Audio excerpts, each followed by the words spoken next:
The morning sun cast long shadows across the wheat fields as Marcus Thompson guided his ancient Ford pickup down the dirt road that led to his family farm. The vehicle groaned and wheezed like an old man climbing stairs, but it had served him faithfully for 15 years and showed no signs of giving up now. Dust clouds billowed behind the truck as Marcus navigated the familiar ruts and potholes that marked the boundary between civilization and the 150 acres of prime Nebraska farmland that had been in his family for 4 generations. Marcus was 32 years old, with the kind of weathered hands and sun-beaten face that came from a lifetime of working under the open sky. His grandfather had carved this farm out of virgin prairie in the 1920s, and his father had expanded it during the boom years after World War II. Now it was his turn to carry on the family tradition, though the path that had led him here had been anything but conventional. The farmhouse came into view as Marcus crested the small hill that overlooked his property. It was a modest 2-story structure with white clapboard siding and a wraparound porch that his grandmother had insisted upon when the house was built. The red barn stood behind it like a sentinel, watching over the fields and the various outbuildings that housed his equipment, and livestock were scattered around the property in what might have looked like random arrangement to an outsider, but made perfect sense to someone who understood the rhythms of farm life. Marcus pulled the truck up to the house and killed the engine. He sat for a moment, enjoying the silence that settled over the farm like a comfortable blanket. This was his favorite time of day, when the air was still cool and the world seemed full of possibilities. He had been away for 3 weeks attending to business in the city, and it felt good to be home again. The screen door banged shut behind him as he entered the kitchen and dropped his duffel bag on the worn linoleum floor. The house smelled like old wood and his grandmother's cooking, even though she had passed away 5 years ago. Some sense seemed to settle into the very bones of a place and refused to leave, no matter how much time passed. Marcus made himself a cup of coffee, using the old percolator that had been his mother's pride and joy, and walked out onto the back porch to survey his domain.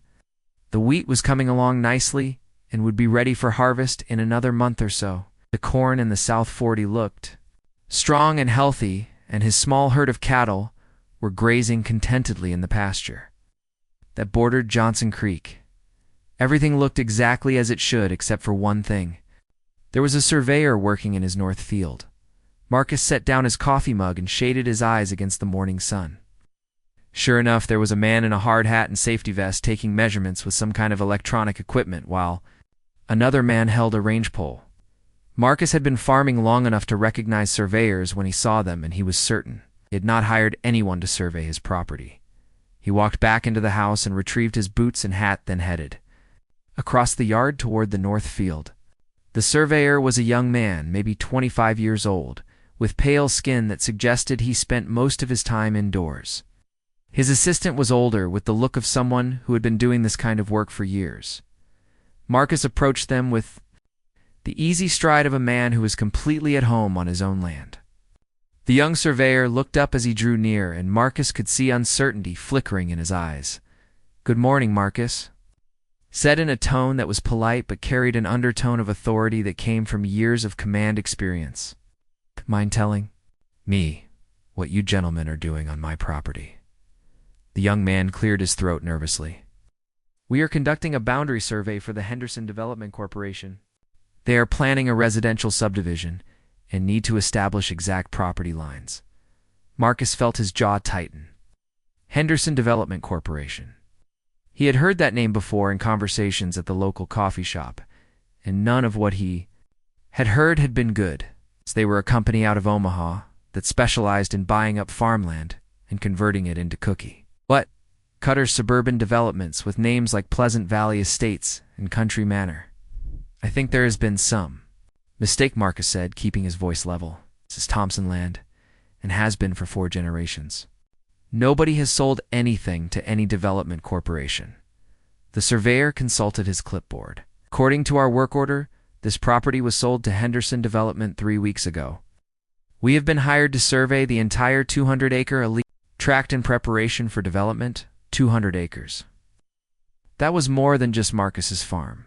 That would include the Johnson place to the east and the Miller farm to the south as well. Marcus knew for a fact that old Pete Johnson would never sell his land, and the Millers had been talking about passing their farm down to their son when he graduated from agricultural college. "I am going to have to ask you to leave," Marcus said. "There has obviously been some kind of error, and until it gets sorted out, I cannot have you surveying my property." The young man looked uncomfortable, but his older companion stepped forward with the confident air of someone who had dealt with difficult property owners before. "Listen, farmer," he said, with just enough condescension in his voice to make Marcus stiffen. "We have our work orders, and we have every right to be here. If you have a problem with that, you can take it up with our office, but we are not leaving until our job is done." Marcus studied the older man for a moment, taking in the attitude and the assumption that he could intimidate some country bumpkin who probably did not know his rights. It was the kind of mistake that city people often made when dealing with rural folks, and it was a mistake that this man was about to regret. "Actually," Marcus said in a voice that had gone very quiet and very calm, "you are going to leave right now, and you are going to take your equipment with you. This is private property, and you are trespassing." The older surveyor laughed. "What are you going to do about it? Call the sheriff. Good luck with that, farmer. The sheriff department is probably already aware of this development project." Marcus reached into his back pocket and pulled out a leather wallet, flipped it open, revealing the gold badge and identification card of a United States federal marshal. The surveyor's confidence evaporated like morning dew as he stared at the badge. "As a matter of fact," Marcus said, "I am going to do something about it. You are both under arrest for criminal trespassing. You have the right to remain silent. Anything you say can and will be used against you in a court of law." The young surveyor looked like he was about to faint, while his older companion stood with his mouth hanging open, trying to process what had just happened. They had expected to intimidate a simple farmer, and instead found themselves facing a federal law enforcement officer with the authority to arrest them on the spot. Marcus had been a deputy U.S. Marshal for 8 years before returning to the family farm. He had specialized in fugitive apprehension and had tracked dangerous criminals across multiple states. He knew how to read people, and he knew when someone was trying to run a con game. The whole story about Henderson Development buying his land was starting to smell like 3-day-old fish. "Wait," the older surveyor said, finding his voice. "There must be some misunderstanding. We were just doing our job. Your job was to survey property that Henderson Development claims to have purchased," Marcus replied. "But since I own this land and have never sold it to anyone, that means someone has been feeding you false information. The question is whether you are part of the scam or just unwitting dupes." The young man was clearly just an employee, following orders, but the older surveyor had the look of someone who might know more than he was letting on. "Press a little harder. Let me see your work order," he said, holding out his hand. The young surveyor immediately handed over his clipboard, but the older man hesitated. "I do not think I have to show you anything," the older man said. "You might have a badge, but this is a civil matter, not a criminal one." Marcus smiled, but there was no warmth in it. When you trespass on federal property, it becomes a criminal matter. When you do it as part of a conspiracy to defraud a property owner, it becomes a federal crime. So let me see that work order, or I can add obstruction of justice to the charges. The older man reluctantly reached into his pocket and produced a folded sheet of paper. Marcus examined it carefully, noting the official-looking letterhead and the detailed legal description of the property. It looked legitimate except for one small problem. The legal description did not match his property lines.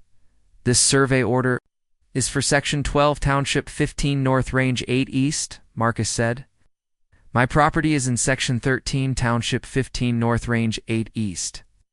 You are surveying the wrong section." The two men looked at each other with growing confusion. The young surveyor pulled out a detailed survey map and spread it on the ground.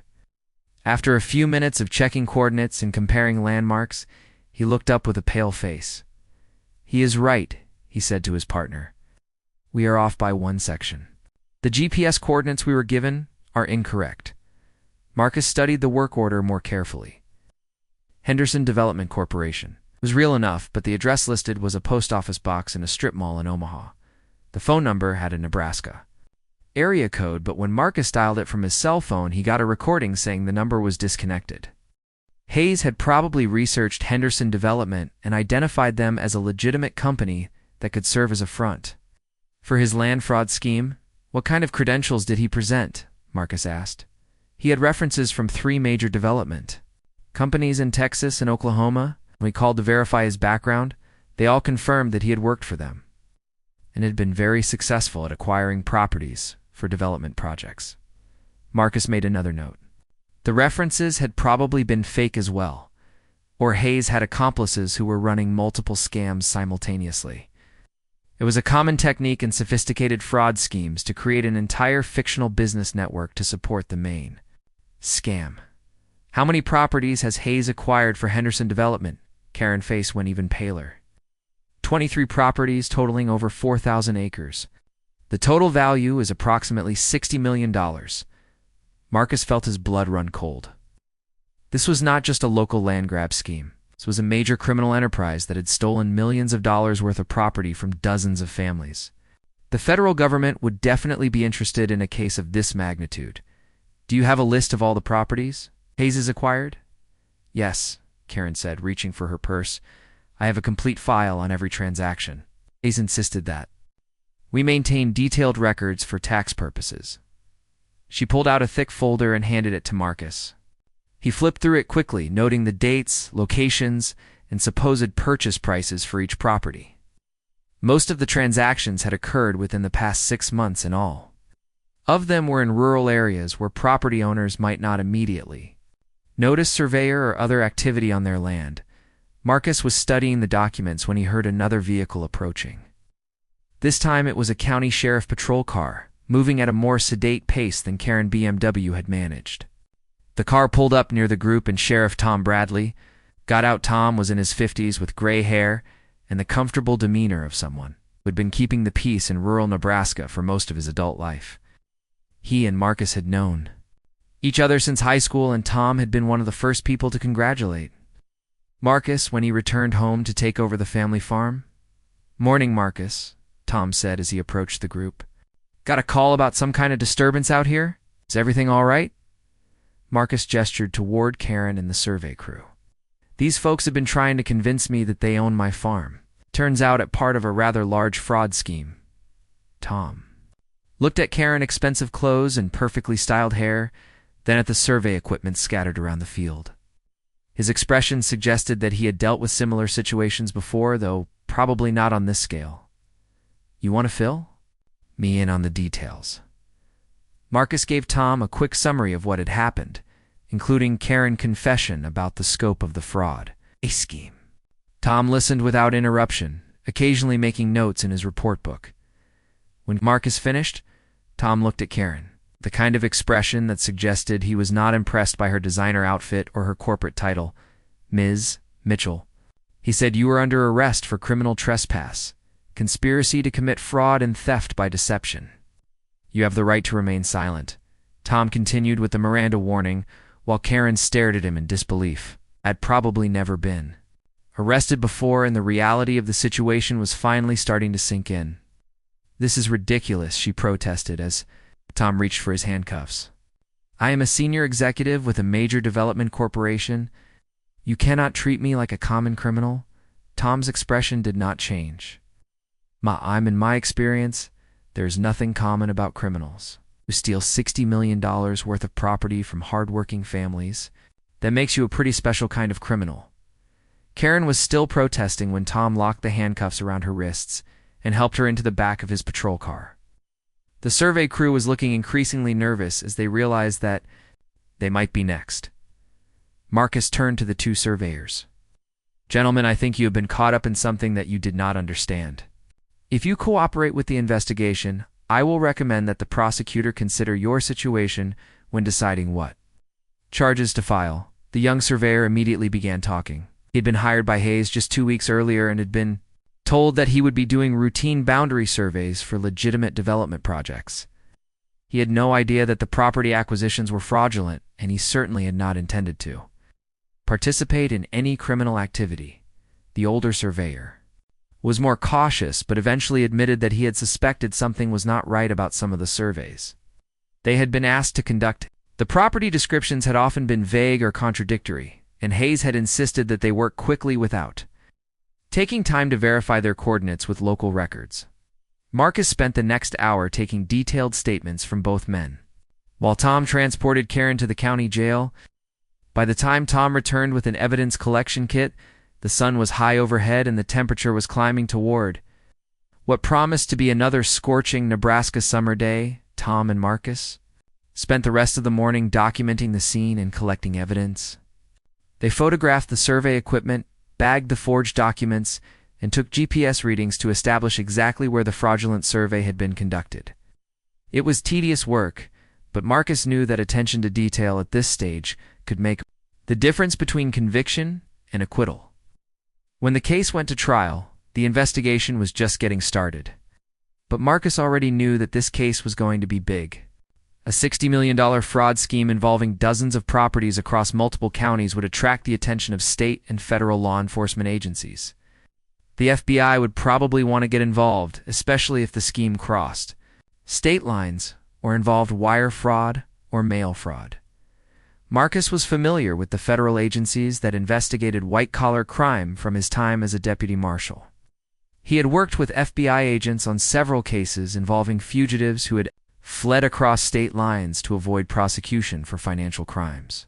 He knew that the Bureau had specialized units that dealt with complex fraud cases, and they had resources that local law enforcement could not match. The thought of working with federal agents again brought back memories of his law enforcement career. He had enjoyed the work and had been good at it, but he had always known that someday he would return to the family farm. The death of his father 5 years earlier had accelerated that timeline, and Marcus had resigned his position to come home and take over the farming operation. He had not regretted the decision, but he had missed the intellectual challenge of complex criminal investigations. Farming was satisfying work, but it was also repetitive and predictable.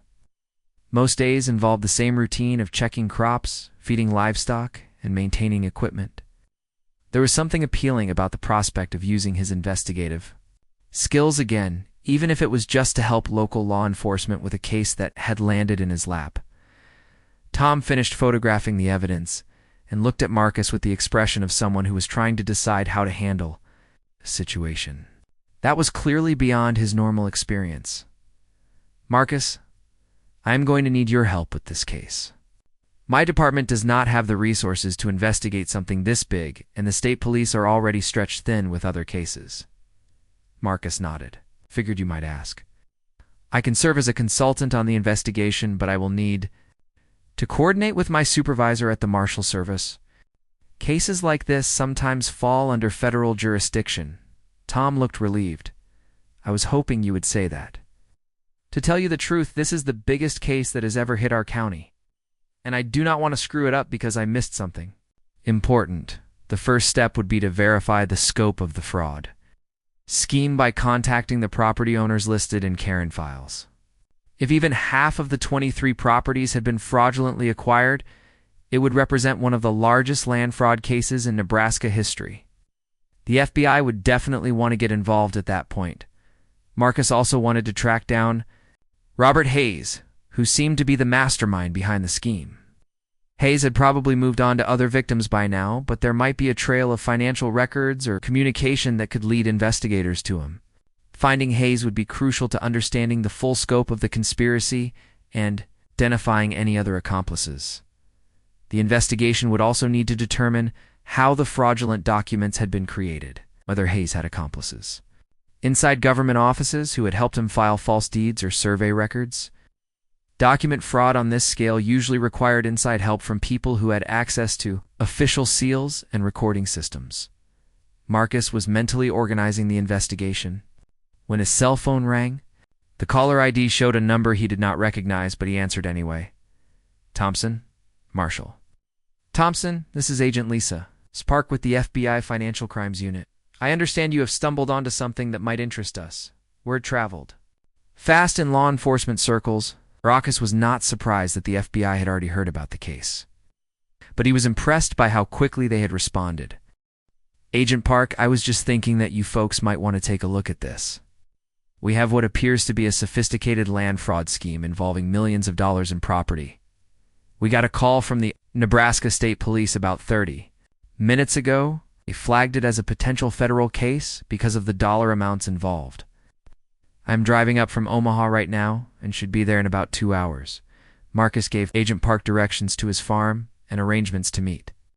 At the county courthouse in town, Tom looked pleased at the prospect of federal assistance, even though it meant that his department would have a smaller role in the investigation. The rest of the day passed quickly as Marcus and Tom continued to document the evidence and contact the property owners listed in Karen files. The first few phone calls confirmed their worst fears. None of the property owners had sold their land to Henderson Development Corporation, and most of them were shocked to learn that someone claimed to own their property. One of the calls was particularly disturbing. An elderly farmer named Pete Johnson, who owned property adjacent to Marcus's farm, reported that surveyors had been on his land 2 weeks earlier. He had assumed they were working for the county on some kind of road project and had not thought to question their presence.